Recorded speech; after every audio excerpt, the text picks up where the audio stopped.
ProBumpKeys.com. Go where the pros go.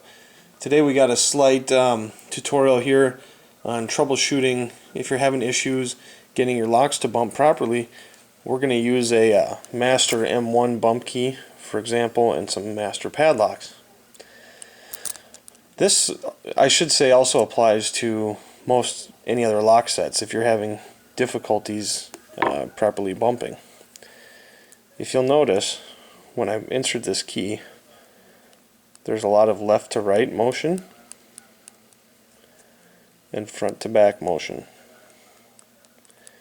Because when you place the bump key in here and you go to apply turning pressure, if that's the key, see if I can get a better view. See how much there's a lot of play in here. So when you go to actually bump the lock, you might be getting it cocked up by putting too much pressure. What I would say to do is either use two fingers, like so, to keep the key centered in the cylinder, so that's not getting jarred one way or another. A lot of people have had success by centering the key and turning it like that to bump when you do so. Another problem I think is common is either too little or too much pressure. Think of the actual key, how much pressure it takes to turn a key. It's not very much. Now that being said, some keys need more pressure, some need less. That all depends on the type of lock. I notice with this lock, it seems to like less pressure.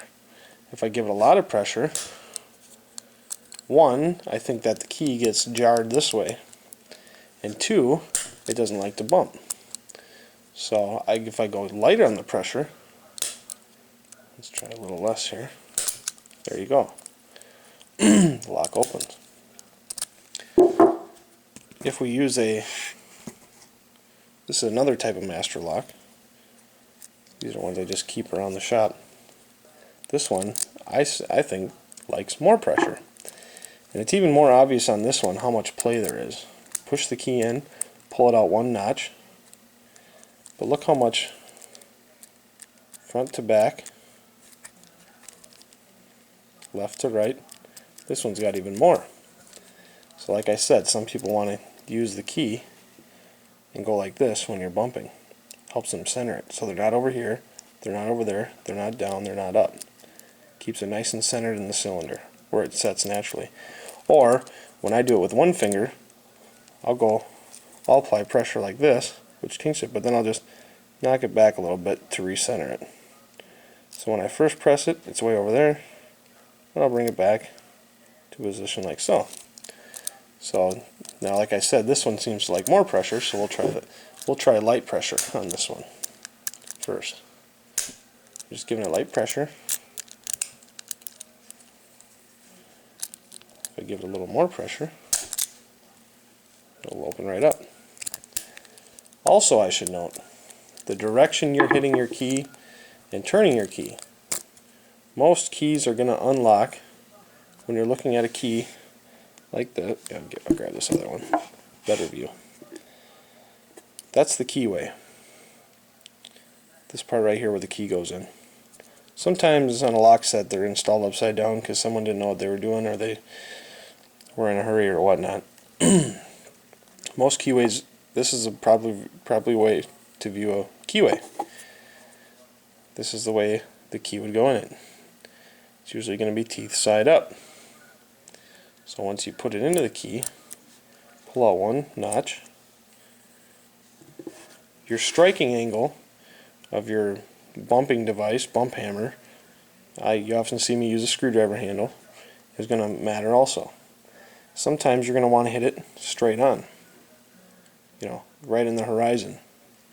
Sometimes I find it works better to hit more around like at an angle and in, maybe around like the 2 o'clock mark if you're looking at a clock. Other times it might work to arc it a little bit, to bring it actually like in a circular motion, and to hit at this part. Every lock's different though.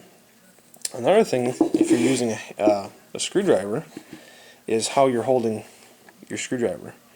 most people are going to hit real firm-handed like this. What I find seems to work a little better is, you know, the old pencil trick when you're in school, how you can make a pencil look like rubber, is have more of that reflex type action like this. It's more like a flick of the wrist, because you want that weight of the hammer to fall through into your bump key.